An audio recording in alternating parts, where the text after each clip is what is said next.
Bismillahirrahmanirrahim. Alhamdulillahi rabbil alamin. Wa bihi nasta'in ala umur dunya waddin. Nastaghfiruhu wa nastahdihi wa natubu ilaihi wa natawakkalu alaihi. Wa na'udzu bihi min syururi anfusina wa min sayyiati a'malina. Man yahdihillahu fala mudilla lahu wa huwal muhtad. ومن يضلل فلا تجد له وليا مرشدا ولا هادي له أشهد أن لا إله إلا الله وحده لا شريك له وأشهد أن سيدنا محمدا عبده ورسوله اللهم صل وسلم وبارك على هذا النبي الكريم سيدنا وحبيبنا وشفيعنا وزهرنا ومولانا محمد المصطفى وعلى آله وصحبه ومن دعا بدعوته وتمسك بسنته وجاهد في سبيل الله إلى يوم الدين رب اشرح لي صدري ويسر لي أمري واحلل عقدة من لساني يفقهوا قولي سبحانك لا علم لنا إلا ما علمتنا إنك أنت العليم الحكيم ولا حول ولا قوة إلا بالله العلي العظيم اللهم افتح علينا حكمتك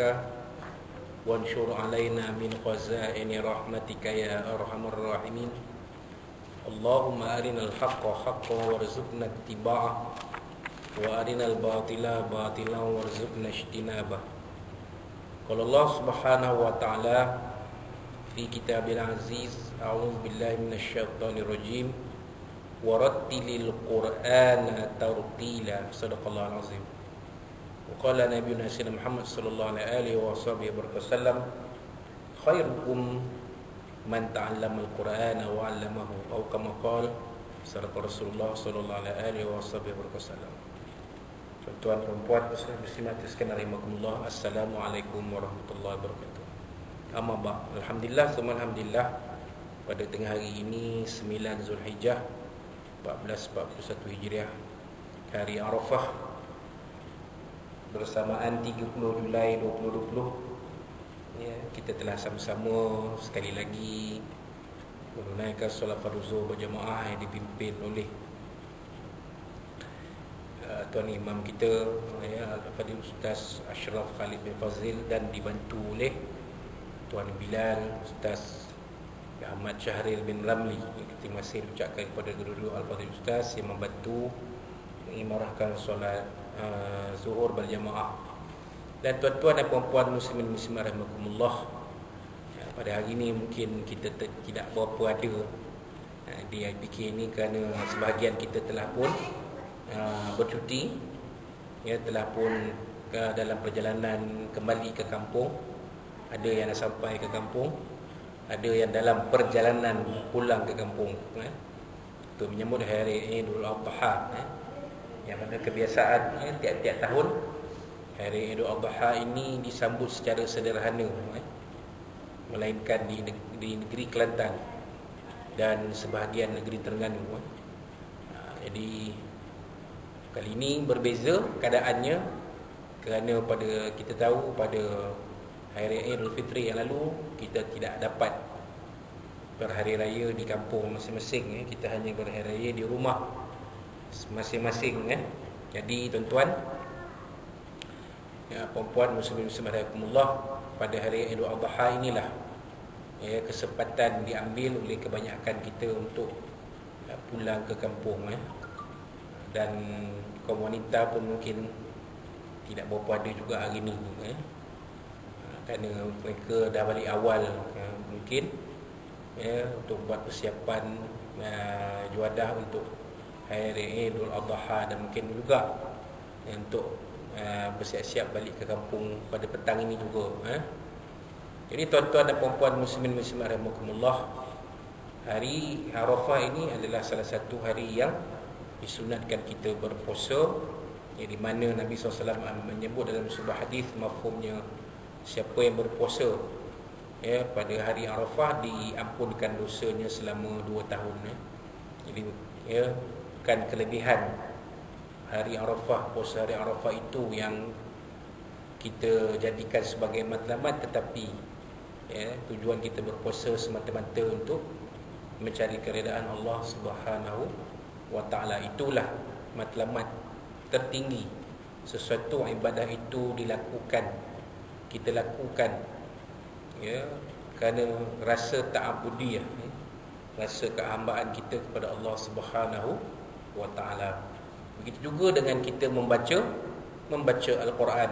Kita tidak mengharapkan ganjaran semata-mata, ganjaran membaca Al-Quran itu, tetapi sebenarnya kita membaca Al-Quran ialah untuk kita mengharapkan keredaan Allah Subhanahu wa taala. Ganjaran itu adalah sesuatu yang Allah SWT berikan kepada kita. Jadi kita terima dengan baik, kita terima dengan baik. Seperti juga kita bekerja.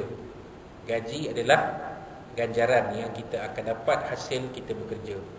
Tetapi sebenarnya kita bekerja, kita jadikan kerja itu sebagai satu bentuk pengabdian kita kepada Allah SWT, maka Allah SWT melihat kerja kita itu sebagai suatu ibadah kepadanya, satu pengabdian kepadanya. Maka Allah SWT akan berikan kita ganjaran. Dan ganjaran itu ada dua, iaitu pahala yang kita akan bawa nanti ke alam akhirat, dan gaji yang kita manfaatkan ketika kita berada di dalam alam dunia ini.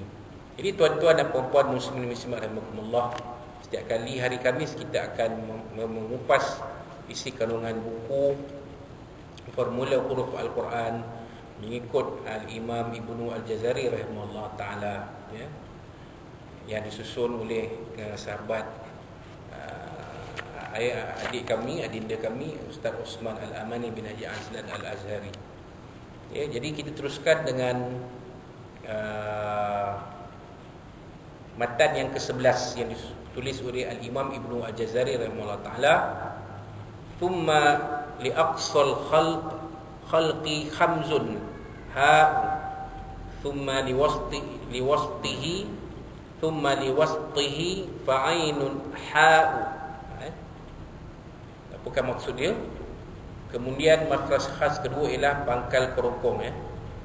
Suara huruf A dan H akan keluar dengan cara menekan suara ke pangkal kerongkong.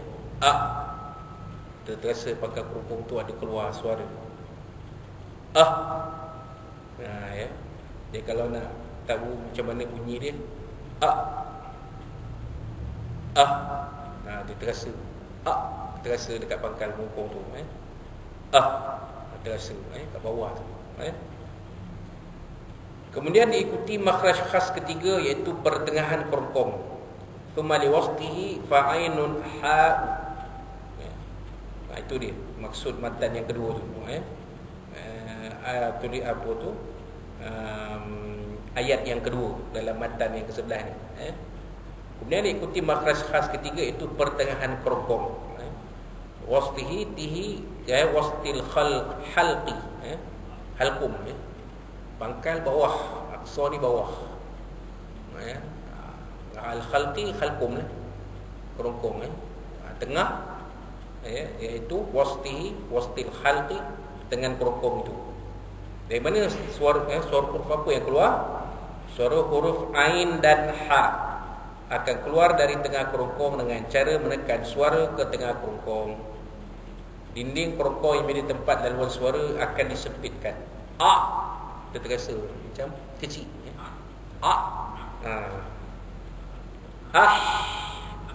Jadi ada beza. Dengan Sebab itu kalau guru-guru Quran yang lama-lama dia kata ha pedas. Ha tu ha pedas kata. Sebab bila pedas tu terasa dekat tengah kerongkong tu kan. Terasa dia keluar angin, sedikit angin. Kalau tak ada.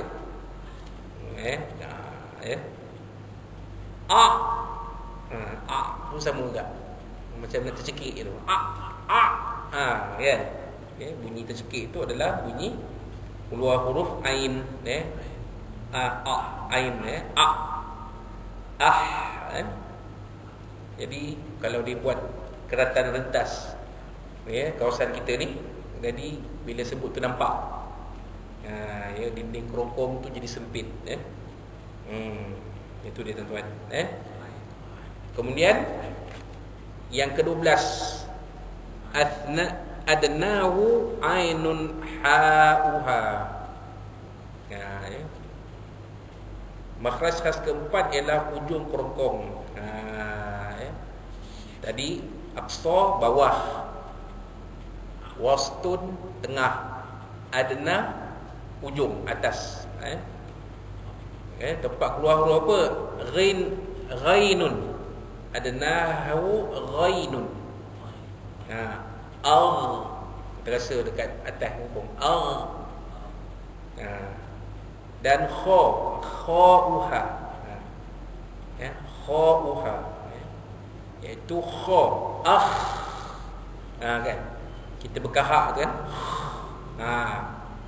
kan, ujung kerongkong ni apa, atas kerongkong, bawah kerongkong, tengah kerongkong, atas kerongkong, akan keluar dari ujung kerongkong dengan cara menekan suara di ujung kerongkong, iaitu di bahagian yang hampir ke pangkal lidah dan anak tekak. Tadi. Kalau bawah tadi, kalau bawah, bawah kerongkong,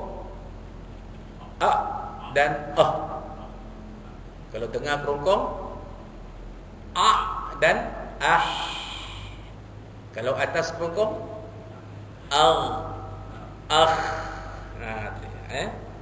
jadi itu dia 6 daripada kerongkong itu ada 3 sebutan, yang mana ianya 6 huruf, yang kita sebut tadi, ya, hamzah, ha, kha, ain, ghin dan ha, jadi ke-6 huruf ini, apabila bertemu dengan huruf nun mati, maka hukum yang akan ada di situ ialah izhar halqi.